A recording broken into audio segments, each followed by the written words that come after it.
Hello guys and welcome back to this channel, where today guys I'll be showing you how to use your iPhone as a webcam on a MacBook. So guys, the first thing that you of course need to do is go to your MacBook, open it, and this is what you'll have in front of you. A lot of your icons and folders. But now let's see how you can actually go and use iPhone as webcam on MacBook. So before you start, you have to have an iPhone that is running an iOS 16 or later. Your Mac is running macOS Ventura or later, and both devices are signed into the same Apple ID with two-factor authentication enabled. Wi-Fi and Bluetooth are turned on for both of the devices that you have.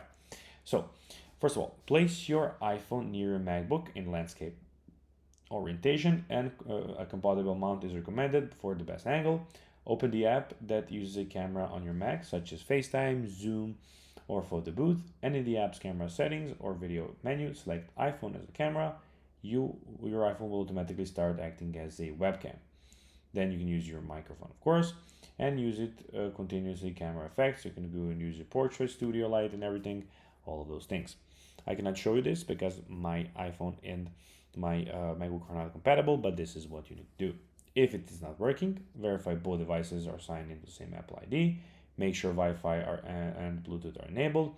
Keep your iPhone unlocked and close to your Mac, and restart both devices if your iPhone doesn't appear as a camera option. So guys, that will be everything for this video. I hope you found this video informative and entertaining, guys.